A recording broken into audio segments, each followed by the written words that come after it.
하박국.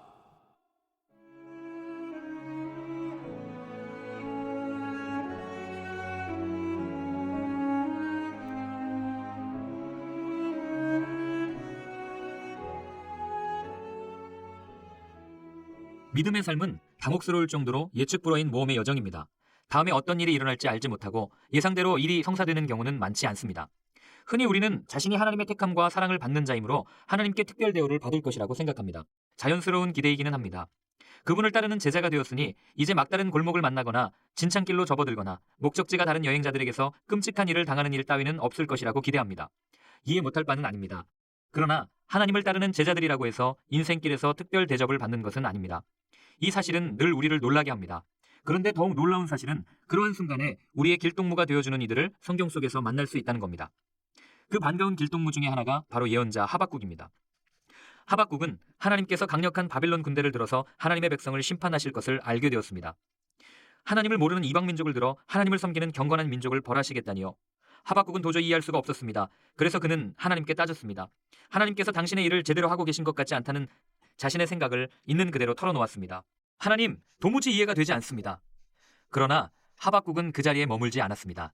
그는 더 나아갔습니다.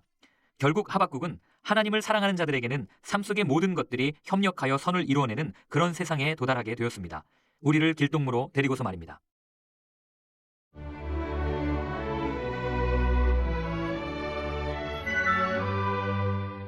(1장) 하나님께서 하박국에게 알려주신 문제다. 하나님, 얼마나 더 외쳐야 저를 도와주시렵니까? 사람 살려, 살인이다, 경찰 하며 얼마나 더 소리질러야 저를 구하러 오시렵니까? 어찌하여 날이면 날마다 악을 목격하고 고난과 맞닥뜨리게 하십니까? 혼란과 폭력이, 싸움과 다툼이 도처에서 터져나옵니다. 법과 질서는 땅에 떨어졌고 정의는 농담거리가 되었습니다. 악인이 의인을 맹모추게 하고 정의를 거꾸로 뒤집습니다.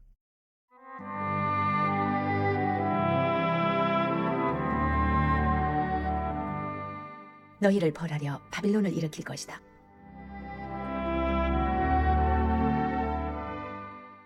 너희 주변의 사악한 민족들을 둘러보아라. 잘 살펴보아라. 충격받지 않도록 마음 단단히 먹어라. 너희가 믿기 어려워할 일이 이제 곧 일어날 것이다. 내가 너희를 벌하려 바빌론 사람들을 일으킬 것이다.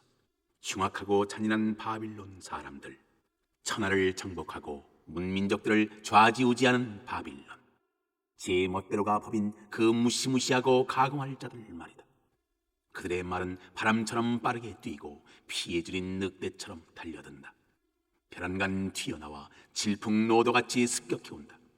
그들은 썩은 고기 위를 빙빙 돌다 내려와 덮치는 독수리들 같다. 그들은 살인광이다. 살인에 미쳤다. 그들은 사람을 쥐잡듯 잡는다. 그들은 왕들에게 모욕을 주고 장군들을 놀림감으로 삼는다. 요새들도 우습게 여겨 식은 죽 먹기로 허물어버린다. 그들은 바람처럼 너희를 휩쓸고 지나갈 것이다. 죄로 인해 뻔뻔해진 그들에게는 힘이 곧 신이다.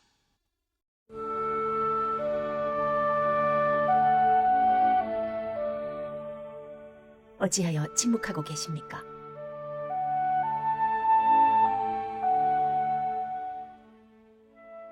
하나님, 주께서는 영원부터 계신 분이 아니십니까? 거룩하신 하나님, 우리가 이대로 죽는 것은 아니겠지요? 하나님, 정말 주의 심판을 수행할 도구로 바빌론 사람들을 택하셨습니까? 반석이신 하나님, 설마 그들에게 징계의 일을 맡기신 것은 아니겠지요? 아니, 진담이실 리가 없습니다. 주님은 악을 묵고 하시는 분이 아니십니다. 그렇다면 무슨 일이라도 하셔야 하지 않습니까? 어찌하여 침묵하고 계십니까? 극악무도함이 판을 치고 악인들이 의인들을 집어삼키는데도 주님은 마냥 보고만 계십니다. 사람들을 그저 바닷속 물고기 떼 취급하고 계십니다. 방향도 모르고 목적지도 없이 그저 갈팡질팡 헤엄쳐 다니는 물고기들 말입니다. 그런데 악한 바빌론 사람이 와서 낚시질을 해댑니다. 사정없이 잡아들입니다. 잡을 수 있을 만큼 잡아서 바구니를 가득 채웁니다.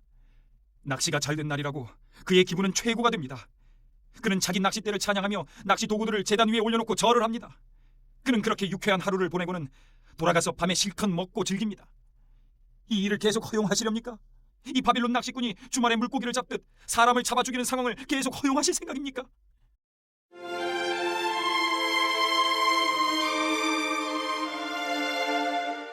이장 이런 내 질문에 하나님께서는 뭐라고 대답하실까? 나는 마음의 준비를 단단히 하고서 망루에 올라 지평선을 살펴보련다. 하나님께서 무슨 말씀을 하실지, 내 불평에 뭐라고 대답하실지 기다려보련다.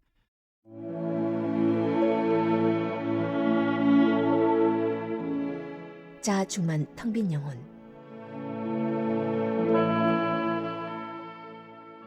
그러자 하나님께서 대답해 주셨다. 이것을 기록하여라. 지금 내 눈에 보이는 것을 기록하여라. 뛰어가는 사람도 읽을 수 있도록 커다랗고 두꺼운 글자로 써라. 이 환상, 이 메시지는 앞으로 올 일을 가리키는 증언이다. 이 일은 빨리 당도하고 싶어 지금 뛰어오는 중이다. 거짓말이 아니다. 더디 오는 것처럼 보여도 기다려라. 지금 오는 중이다. 제때에 도착할 것이다. 그를 보아라. 자만심으로 한껏 부풀어 오른 그 자로 가득하다만 영혼은 텅 비었다. 그러나 하나님 앞에서 충실하고 한결같은 믿음으로 바르게 서 있는 자는 온전히 살아있다. 진정 살아있다. 잘 알아두어라. 돈은 사람을 속인다. 거만한 부자들 오래가지 못한다.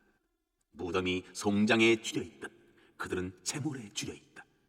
죽음처럼 그들도 늘 더 많이 삼키려 하지만 얻는 것이라곤 시체뿐이다.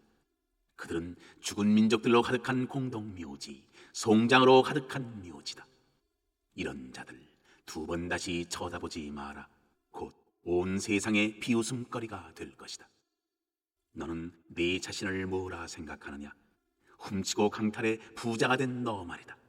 그 짓을 네가 얼마나 더 오래 할 수 있을 것 같으냐? 네게 해를 입은 자들이 깨어 일어나 네게 받은 대로 갚아줄 날이 멀지 않았다. 이 민족 저 민족을 약탈해온 너, 이제 네 차례다. 살아남은 모든 자들이 너를 약탈하려고 네가 저지른 살인과 학살을 그대로 갚아주려고 혈안이 되어 있다. 너는 네 자신을 뭐라 생각하느냐? 닥치는 대로 빼앗아 차지하는 너, 정상에 앉아있으니 재앙이 미칠 수 없을 거라고 생각하느냐? 마음 푹 놓고 즐기고 있느냐? 천만에 너는 네 집의 파멸을 자초했다. 다른 사람을 파멸시킴으로 네 자신의 파멸을 불렀다. 네 토대를 스스로 침식시켰고 네 영혼을 스스로 부식시켰다. 네 집의 벽돌들이 고함치며 너를 고발할 것이다. 그 목지어 뼈대들이 증인으로 나설 것이다. 너는 네 자신을 뭐라 생각하느냐? 살인으로 성읍을 세우고 범죄로 도성을 세우는 너, 만군의 하나님이 그런 일은 결국 잿더미가 되게 한다는 사실을 모르느냐? 네가 그 일에 힘을 쏟을수록 점점 더 하찮은 존재가 되게 한다는 사실을 모르느냐? 그러나 물이 바다를 덮음같이 온 땅에 하나님의 영광을 깨달아 아는 지식이 가득하리라. 너는 네 자신을 뭐라 생각하느냐? 이웃을 불러 술 파티를 벌이고 술을 잔뜩 먹여 광란의 섹스 파티로 끌어들이는 너, 즐거운 시간을 보냈다고 생각하겠지만 틀렸다. 너는 망신을 당한 것이다. 네가 줄곧 마신 것은 하나님의 진노의 잔이다. 자리에서 일어나면 숙취로 머리가 쑤실 것이다. 네가 레바논에 휘두른 폭력, 네가 자행한 동물 학살, 네가 저지른 살인과 상해, 많은 곳에서 일삼은 폭행이 가시지 않은 숙취가 되어 너를 괴롭힐 것이다. 대체 정교한 조각 품신을 만들어 무엇하려느냐? 거짓말밖에 할 줄 모르는 화려한 주물 생산 품신을 만들어 무엇하려느냐? 말도 할 줄 모르는 신들을 제작해서 뭘 하자는 것이냐? 너는 네 자신을 뭐라 생각하느냐? 너는 나무 막대기에다 대고 깨어나라 외치고 말 못하는 돌멩이를 향해 일어나라 외친다. 그것들이 대체 무엇을 가르쳐 줄 수 있느냐? 그것들은 순전히 거죽뿐이다. 속은 텅 비었다. 그러나 보아라, 하나님은 그의 거룩한 성전에 있다. 모두 조용히 하여라. 거룩한 침묵을 지켜라. 귀 기울여 들어라.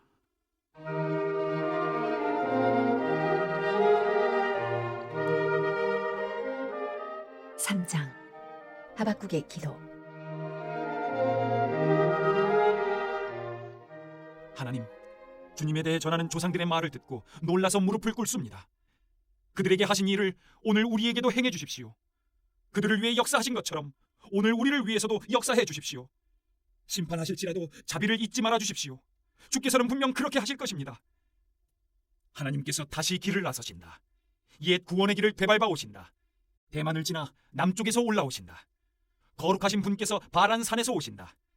하늘이 그분의 광휘로 번쩍이고 그분을 찬양하는 소리가 땅을 울린다.